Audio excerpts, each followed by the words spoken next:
स्वातंत्र्यासाठी ज्या ज्या लोकांनी आपल्या प्राणांचं बलिदान केलेलं आहे त्या सर्व शहीदांना या ठिकाणी आपण विनम्र अभिवादन करतो. ज्यांनी शांतीचा आणि अहिंसेच्या मार्गाने या देशाला स्वातंत्र्य मिळवण्यासाठी अहोरात्र परिश्रम केलं त्या राष्ट्रपिता महात्मा गांधींना सुद्धा या ठिकाणी आपण विनम्रपणे अभिवादन करतो. या देशाला स्वातंत्र्य मिळून आता 75 वर्ष झालेली आहेत. आपण सर्व उत्साहाने या स्वातंत्र्य दिनाचा अमृत महोत्सव साजरा करत आहोत. राष्ट्रध्वजाला प्रत्येकाच्या घरापर्यंत आपण पोहोचवून या स्वातंत्र्याचे 75 वर्षाची आठवण करून दिलेली आहे. आज आपण निरनिराळ्या कार्यक्रमाच्या रूपाने या 75 वर्षाच्या कार्यकाळामध्ये ज्या ज्या लोकांनी या देशाचं स्वातंत्र्य अबाधित ठेवलं, ज्या ज्या लोकांनी या देशाला स्वातंत्र्य मिळवून दिलेलं आहे त्या सर्वांच्या बद्दलची कृतज्ञता आपण या प्रसंगी व्यक्त केलेली आहे. हा फक्त अमृत महोत्सवाचाच दिवस नाही, तर हे या स्वातंत्र्यवीराच्या प्रती व्यक्त करणारी जी कृतज्ञता आहे ती कृतज्ञता व्यक्त करण्याचं हे वर्ष होतं. आपण गेल्या 3 दिवसापासून 13 तारखेपासून या कार्यक्रमाचं आयोजन करत आहोत. आओ बच्चों, तुम्हें दिखाए झांकी हिंदुस्तान की.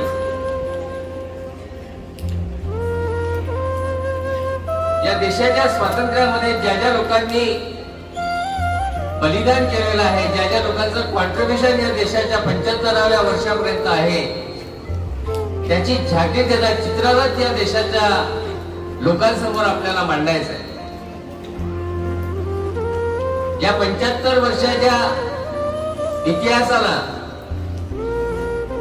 मी 62 वर्षापासून पाहून राहिलेला आहे. स्वातंत्र्याची 13 वर्ष आणि त्या आधीचा प्रसंग मला पाहता आला नाही. स्वातंत्र्य मिळणं अत्यंत गरजेचं होतं, त्यासाठी बलिदान केलेले जे लोक आहेत, मग त्यामध्ये शहीद भगतसिंग असो, सुखदेव असो, किंवा अहिंसा आणि सत्य आणि अहिंसेच्या मार्गाने मार्ग दाखवणारे महात्मा गांधी सारखे असो, जहालमतवादी लोकमान्य टिळकांसारखे असो, या सर्वांचं कॉन्ट्रिब्युशन, त्यांचं आपण नाव सुद्धा घेतलेलं नाहीये, कारण नाव घेता येणार नाही इतक्या लोकांचं कॉन्ट्रिब्युशन या देशाच्या स्वातंत्र्यासाठी लागलेलं आहे. प्रत्येकाचा विचार वेगळा होता, प्रत्येकाची काम करण्याची शैली वेगळी होती, पण त्या सर्वांचा उद्देश या देशाला स्वातंत्र्य मिळवण्याचा होता. अथक परिश्रम करून त्यांनी हे स्वातंत्र्य मिळवून दिलेलं आहे, आपल्या प्राणांची आहुती दिलेली आहे. या देशाच्या चित्ररथात हा एक भाग आहे. स्वातंत्र्य मिळाल्यानंतर इंग्रजांनी सुद्धा त्यांनी 150 वर्ष या देशावरती राज्य केलेलं आहे. एखाद्या माणसाने राज्य केल्यानंतर तो सहजासहजी ते राज्य सोडत नाही, आणि म्हणून इंग्रजांनी सुद्धा हे राज्य भारताला सोपवत असताना हे राज्य चालणार नाही आणि परत भारत देश हा घुटणे टेकून आपल्या समोर येईल अशा पद्धतीनेच आपल्याला ते राज्य दिलं. या देशामध्ये आपण जहां डाल डाल पर सोने की चिड़िया करती है बसेरा, म्हणजे ते सगळं ऐश्वर्य या देशाचं लुटून गेल्यानंतर या देशामध्ये निरनिराळ्या प्रकारच्या धर्मातील लोकांमध्ये कशा प्रकारे ऐक्य राहणार नाही, त्याच्यामध्ये कशा प्रकारची भांडणं होतील, अशा प्रकारचा देश 1947 मध्ये आपल्याला दिलेला होता. आणि त्याआधीच बंगालची फाळणी झालेली होती की लोकांमध्ये कशा प्रकारचे भांडणं आपण लावायचे आणि कशा प्रकारे हे देश अस्थिर होत असताना त्यांच्या हातामध्ये द्यायचा आहे या प्रकारचे नीती इंग्रजांनी आखली. आणि म्हणून बंगालच्या फाळणीनंतर 1947 मध्येच भारत आणि पाकिस्तान या दोन प्रकारचे राष्ट्र निर्माण झाले होते आणि तशा प्रकारचं काम इंग्रजांनी फार पूर्वीपासून केलेलं होतं. आणि म्हणून 1947 मध्ये धर्मावर आधारित राष्ट्रांची निर्मिती झाली. परंतु 15 ऑगस्ट 1947 ला लोकशाही राष्ट्र म्हणून आपण या देशामध्ये देशाची सुरुवात केली. 1950 मध्ये भारतीय राज्यघटना आली आणि या राज्यघटनेने इंग्रजांना दाखवून दिलं की तुम्ही कितीही आमच्यामध्ये भांडण करण्याचा प्रयत्न करत असाल, धर्मावरून आणि जातीने आम्हाला विभागणी करण्याचा प्रयत्न करत असाल, निरनिराळ्या प्रकारचे प्रोव्हिन्सेस जे आहे त्यांनी आपलं आपलं जर राज्य मागितलं असतं तर देशाचे 500 तुकडे झाले असते. आपण देशाच्या 2 तुकड्याला आपण निरनिराळ्या प्रकारे त्याच्यावरती आक्षेप घेतो, पण इंग्रजांनी 500 तुकडे करण्याची तयारी केलेली होती. पण देश एक संघ राहिला. 1950 मध्ये देशाची राज्यघटना तयार झाली आणि या देशातल्या प्रत्येक नागरिकांनी आपल्या अधिकारासोबतच आपली जबाबदारी सुद्धा स्वीकारली आणि निरनिराळ्या प्रकारचे प्रॉब्लेम देशासमोर येत होते. पण देश एक संघ होता, देशातील नेते एक संघ होते. देशातील त्यावेळेच्या राज्यकर्त्यांनी देशाचं एक पिक्चर तयार केलं. या देशाला आपल्याला जर समोर न्यायचं असेल तर आपल्याला कशा प्रकारे न्यावं लागेल, या देशाच्या कमतरता काय आहे आणि या देशाचे चांगले दुवे काय. आणि 1950 च्या नंतर या देशामध्ये आपल्या इथे इंडस्ट्रीज आपण हे केलं. माझ्या जन्माच्या आधीपासून मला असं वाटते की आपल्या भागामध्ये सुद्धा भिलाई स्टील प्लांट सारखे स्टील प्लांट आले, ॲल्युमिनियमच्या फॅक्टरी झाल्या, देशाच्या संरक्षणासाठी आयुध निर्माण संस्था निर्माण झाल्या. ते आपल्या आजूबाजूला आहे. फार जास्त आपल्याला त्याचा विचार करायचा नाही, पण अंबाझरी आहे, ऑर्डनन्स फॅक्टरी जवाहरनगर आहे किंवा भद्रावती आहे. या देशाच्या संरक्षणासाठी आवश्यक असणारा दारुगोळा आपण तयार करण्याच्या फॅक्टरी सुद्धा सुरू केल्या. त्याला लागणारं तंत्रबळ आपण निर्माण करण्यासाठी IIT सुरू केलं. या सगळ्यांनी काय झालेलं आहे तर देशामध्ये इंडस्ट्रियलायझेशनला सुरुवात झाली, देशामध्ये रोजगाराची निर्मिती झाली.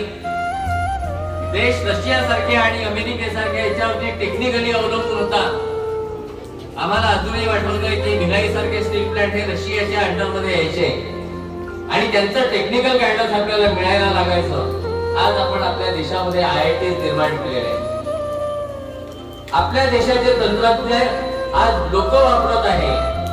अमेरिकेसारख्या ठिकाणी आपल्या देशातले सॉफ्टवेअरचे लोक जे आहे ते मोठ्या प्रमाणामध्ये काम करून राहिलेले आहे आणि त्याच्या भरोश्यावरती आपला देश चालतो आहे.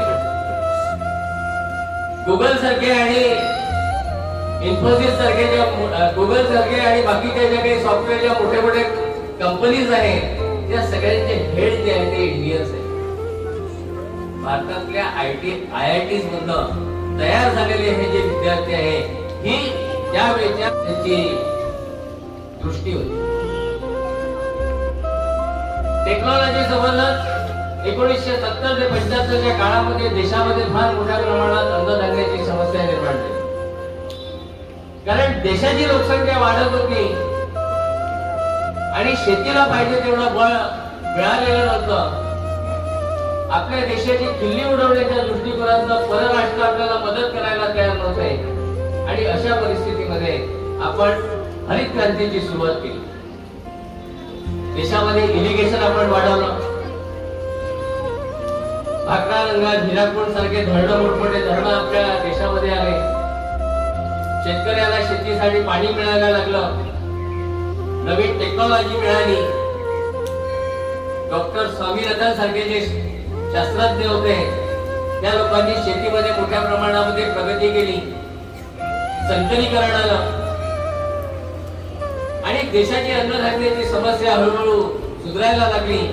आज देश अन्नधान्य एक्सपोर्ट करतो. आज देशामध्ये एवढं अन्नधान्य आहे की देश आज अन्नधान्य एक्सपोर्ट करू शकतो. साखर इतक्या प्रमाणामध्ये आहे की त्याचं इथेनॉल तयार करू शकतो. ही जी आहे ही टेक्नॉलॉजी आणण्याची जी दृष्टी होती त्या दृष्टीचे परिणाम आपल्याला हे दिसून राहिले. एका दिवसात देशामध्ये प्रगती झाली नाही, एका दिवसात कोणतीही गोष्ट होऊ शकत नाही. पण हे तयार करण्यासाठी आणि हे करण्यासाठी 75 वर्षाचा कालावधी लागला. 75 वर्षामध्ये आम्ही इरिगेशन वाढवलेलं आहे. शेतकऱ्याला आम्ही बऱ्या कंडिशन मध्ये आणण्याचा प्रयत्न केलेला आहे. देशातील लोकांना अन्न सुरक्षा दिलेली आहे. देशातील लोकांना बाहेरून सुरक्षा दिलेली आहे.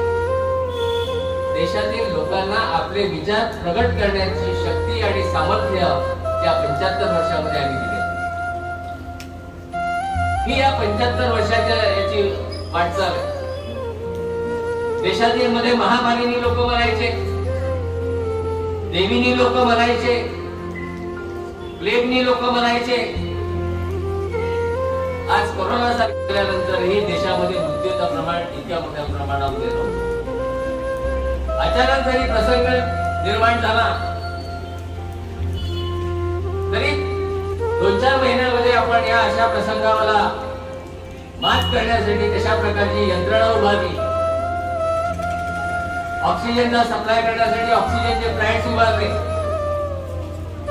डॉक्टरांना तशा प्रकारचं आपण ट्रेनिंग दिलं, नर्सिंग स्टाफ तयार केला.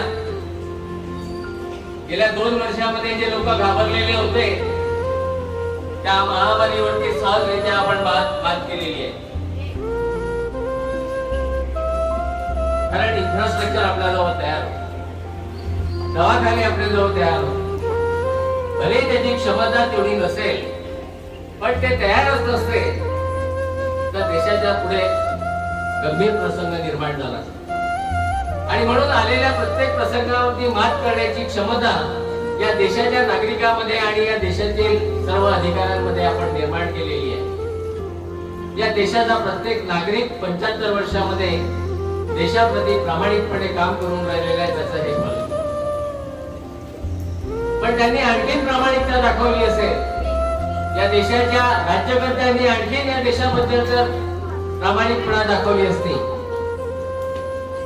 जाती आणि धर्माची तेढ जर आपण बाजूला केली असती, भ्रष्टाचारापासून आपण जर थोडं देशातल्या लोकांना बाजूला केलं असतं तर देशातल्या लोकांनी आणखी या देशाला प्रगती पथावर नेलं असतं. या देशाचं स्वास्थ्य तयार केले, या देशातील लोकांचं मानसिक आरोग्य त्यांनी तयार केलेलं आहे. अध्यात्माने देशाच्या लोकांची एक शक्ती आणि त्यांची मानसिकता बदललेली आहे. संत आणि महात्मे फक्त धर्माची शिकवण देत नाही, त्यांनी अध्यात्माचं शिक्षण दिलेलं आहे. आपण त्यांच्या धर्माची व्याख्या आपण वेगळी केलेली आहे आणि म्हणून रोज जे पसायदान तुम्ही म्हणता त्या पसायदानाचा आपण अभ्यास केला पाहिजे.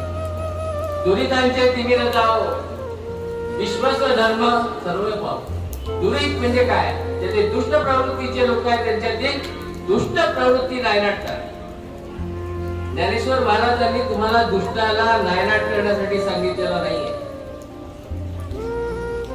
त्याच्यातली जी प्रवृत्ती खराब आहे ती प्रवृत्ती खराब करा. कोणत्या धर्माचा माणूस आणि कोणत्या जातीचा माणूस हा खराब नसतो. त्याच्यातली प्रवृत्ती खराब असते, त्या प्रवृत्तीला जर आपण दुरुस्त केलं तर देशामध्ये सगळीकडे सर्व चांगल्या लोकांचा वास निर्माण होईल.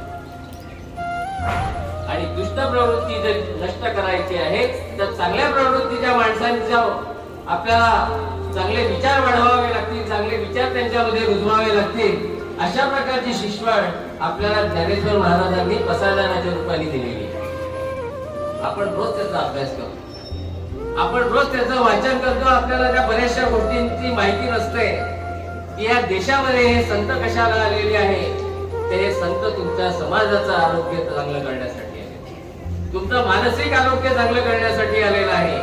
त्याचा उपयोग जर आपण केला तर शारीरिक याच्यासोबत मानसिक आरोग्य सुद्धा आपलं चांगलं राहील आणि एक सुदृढ भारत त्याच्यातून निर्माण होईल. अशा प्रकारचं मत मी या ठिकाणी व्यक्त करतो. या संतांची शिकवण आपण जर केली तर धर्म कसा असतो, धर्म हा फक्त हिंदू आणि मुसलमान हा धर्म नाही, धर्म हा वेगवेगळा असतो ज्याचं आपल्याला पालन करायचं असतो. जन्म देते त्यावेळेला ती माता होते आणि तेव्हापासून ती मातृधर्म हे करते. त्या मुलाचं पालन पोषण करणे हा तिचा मातृधर्म आहे. मुलाला शिकवणं आणि त्याला मोठं करणं, त्याला समाजामध्ये स्थान मिळवून देणं हा पितृधर्म आहे. त्याच्यामध्ये हिंदू आणि मुसलमान हा दोन्ही शब्द आलेले नाही. त्याचा उपयोग आपण वारंवार या 75 वर्षामध्ये करून राहिलेला आहे, जो आपल्या विकासाचा एक अडथळा निर्माण झालेला आहे. आणि म्हणून धर्माच्या व्याख्या हे आपल्याला बदलायला लागतील. आणि धर्म हा काय आहे, हा संतांनी सांगितल्याप्रमाणे ईश्वरनिष्ठेची मांडली आई आहे की नाही. म्हणजे ईश्वरनिष्ठेचे माणसं तयार करायचे आहे, नुसते म्हणजे बाबा आणि हे नाही करायचे, अंधश्रद्धा निर्माण करायची नाहीये.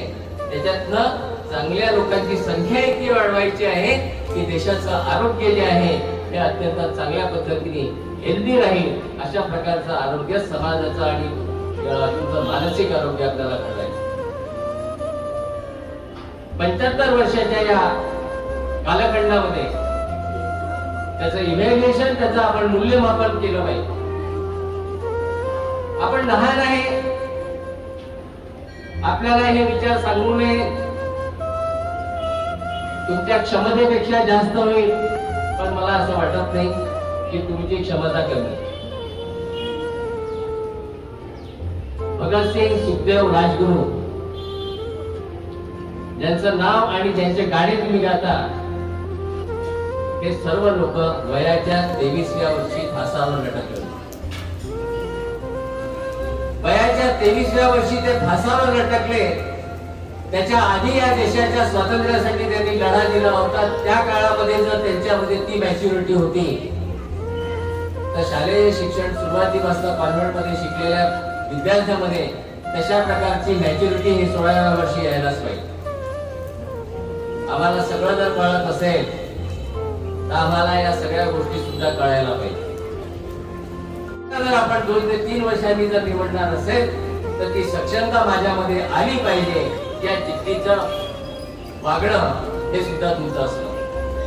आणि म्हणून 75 वर्षाच्या इतिहासाचं पुनर्मूल्यांकन करणं, पुनरावलोकन करणं, त्याचं इव्हॅल्युएशन करणं हे अत्यंत गरजेचं. कोणी काय केलेलं आहे, कोणी काय चुका केलेल्या आहे, चुकांवरती जाऊ नका. दुसऱ्याच्या चुकांवर बोट दाखवण्यापेक्षा त्या चुकांचा रेक्टिफिकेशन करणे, त्या चुकांची दुरुस्ती करून समोर जाणे हे सगळ्यात महत्वाचं आहे. आणि ही विकासाची सगळ्यात महत्वाची दिशा आहे. आपली लाईन मोठी नाही म्हणून दुसऱ्याची लाईन कापून छोटी करणं, याला आपण विकास म्हणतो. आणि म्हणून आयुष्यामध्ये एक गोष्ट करू नका, दुसऱ्याची लाईन छोटी करू नका, स्वतःची लाईन वाढवण्याचा प्रयत्न करा. ती कशी मोठी होईल, आपलं कर्तृत्व आणि आपलं सामर्थ्य कसं मोठं होईल, आणि माझं कर्तृत्व आणि सामर्थ्य या देशाच्या आरोग्यासाठी, या देशाच्या विकासासाठी कसं कामाला येईल याचा विचार विद्यार्थ्यांनी करायला. आणि तशा प्रकारचा सक्षम विद्यार्थी या शाळांमधनं आपल्याला घडवायचं आहे. हे 75 वर्षाच्या या अमृत महोत्सवाच्या निमित्ताने आपलं एक कर्तव्य आहे. चांगला जर नागरिक आपण घडवू शकलो नसेल तर या 75व्या वर्षी आपण जी कृतज्ञता व्यक्त करून राहिलेला आहे त्याला काही अर्थ राहणार. 75 वर्षात मला हे मिळालं नाही, मला ते मिळालं नाही, देश मागे आहे, देश पुढे आहे, देश असा गेला तसा गेला. 75 वर्षाचे देशाचे सगळ्या ज्या घटना आहे मी तुम्हाला सांगितलेले आहे की त्याचे कारण काय. आता त्याला विकासाच्या आणि जो जे वांछिल तो ते पाहो, ज्याला ज्याला जे जे पाहिजे आहे ते कसं मिळेल याचं काम तुम्हाला आता भविष्यामध्ये करायचं आहे. त्या देशातील 75 वर्षातल्या वाटचालीमध्ये आणि देशाच्या 75 वर्षाच्या स्वातंत्र्याच्या आधीच्या सर्व लोकांना परत एकदा नमन करतो, त्यांच्याबद्दल कृतज्ञता व्यक्त करतो की त्यांनी या देशाला विकासाच्या दिशेने आजपर्यंत या ठिकाणी आम्ही आणलेला आहे. तो विकासाचा दर आपल्या शाळेचे विद्यार्थी आणि या देशातील तुमच्यासारखे विद्यार्थी इमानदारी आणि इत्मानाने पुढे ढकलण्यासाठी सक्षम राहतील असे विद्यार्थी आम्हाला निर्माण करायचे आहेत. की मोबाईलचं एक विष आणि अंमली पदार्थांचं विष हे दोन गोष्टी या भारतीय विद्यार्थ्यांच्या सर्वात मोठं एक आव्हान आहे. आम्ही त्या गोष्टी आत्मसात करायच्या का, त्याच्या किती आपण नादी लागायचं हे तुम्हाला ठरवायचं आहे. आणि तुम्ही जर हे बरोबर करत नसाल तर या देशाची भावी पिढी जी आहे ती बरोबर राहणार नाही. तुमचं आरोग्य चांगलं राहणार नाही, तुमचं शारीरिक आरोग्य चांगलं राहणार नाही, मानसिक आरोग्य चांगलं राहणार नाही. आणि अशा प्रकारची विकृत पिढी जी आहे ती विकृत पिढी या देशाच्या विकासाला अडथळा निर्माण. आणि म्हणून 85 ही आपल्याला शपथ घ्यायची आहे की या देशाला मला चांगलं करायचं आहे. या देशाची विकासाचा महामेरू उद्या माझ्या खांद्यावर राहणार आहे. तो पेरण्याचे खांदे माझे मजबूत आहे का याचा विचार प्रत्येक विद्यार्थ्याला करायचा आहे. आणि हेच या 75व्या अमृत महोत्सवानिमित्त आपल्याला सांगायचं आहे. आपण सर्वांनी एवढ्या पावसामध्ये अत्यंत खराब परिस्थितीमध्ये अत्यंत चांगल्या प्रकारे कार्यक्रमाचं आयोजन केलं. आपण कुठेही मागे पडलो नाही. पाऊस असेल तरी आम्ही मागे पडणार नाही हे तुम्ही दाखवून दिलेलं आहे. वातावरणातील बदल हे जे आहे हे आपल्यामुळेच होत असतात, पण त्या बदलाला सुद्धा आपण धैर्याने करून दिलेलं आहे. आणि अशा प्रकारे असेच धैर्य आपल्याला भविष्यामध्ये दाखवायचं आहे. ज्या वेळेला सुवर्ण महोत्सव मनवत होता त्या सुवर्णोत्सवाच्या निमित्ताने 1997 मध्ये कुसुमाग्रजांनी, त्याचं नाव शिरवाडकर आहे, त्या कुसुमाग्रजांनी स्वतंत्र देवतेची विनवणी एक कविता, भारूड स्वरूपातली कविता लिहिलेली. मला ती खूप काही माहिती नाही, पण त्यामध्ये स्वतंत्र देवतेने जनतेला विनवणी केलेली आहे. 1997 मध्ये ज्यावेळेला 50 वर्ष देशाला पूर्ण झालेली होती, त्या कवितेची आठवण मी 75व्या वर्षी तुम्हाला करून देतो. मीच विनविते हात जोडून वाट वाकडी धरू नका. म्हणजे ज्या देशाची भारत माता जिथं तुम्ही गेल्या 3 दिवसापासून नारा लावलेला आहे, ज्या देशाच्या स्वातंत्र्याचा 75वा अमृत महोत्सव आपण साजरा करून राहिलेला आहे, जिचा आपण फार उदो करून राहिलेला आहे, ती स्वातंत्र्य देवता तुम्हाला विनवणी करून राहिलेली आहे स्वातंत्र्याच्या 50व्या वर्षी की तुम्ही वाट वाकडी धरू नका. शासनाच्या कचेऱ्या ज्या आहे, शासनाचे ऑफिसर जे आहे, हे गुंड्यांचं निवासस्थान नाही आहे. हे लोकांच्या समस्या सोडवण्याचं केंद्र आहे. अधिकाऱ्यांनी लाच घेऊ नका हे त्या कवितेमध्ये आणि त्या भारुडामध्ये कुसुमाग्रजांनी सांगितले. आणि म्हणून कुसुमाग्रजांची कविता जी आहे त्याच्यात त्यांनी लिहिलेलं आहे, स्वातंत्र्य देवतेने केलेली नागरिकांना जी विनंती आहे ती विनंती आहे. आतापर्यंत तुम्ही तिचे गोडवे गात होते, आता ती तुम्हाला हात जोडून म्हणते की मीच तुम्हाला विनवणी करते की तुम्ही वाट वाकडी धरू नका, भ्रष्टाचाराची वाट फिरू नका, अहिंसेच्या मार्गावर चालून हिंसेची वाट धरू नका. विद्यार्थ्यांनी नशिले पदार्थाची वाट धरू नका. या देशामध्ये एकेका दिवशी 3-3 हजार 4-4 हजार कोटी रुपयाचं कोकेन आणि हे सापडतं. अशा प्रकारची जर पिढी निर्माण झाली तर हा देश प्रगतीपथावरती जाणार नाही, हे त्या स्वातंत्र्य दिवशी सांगितलं.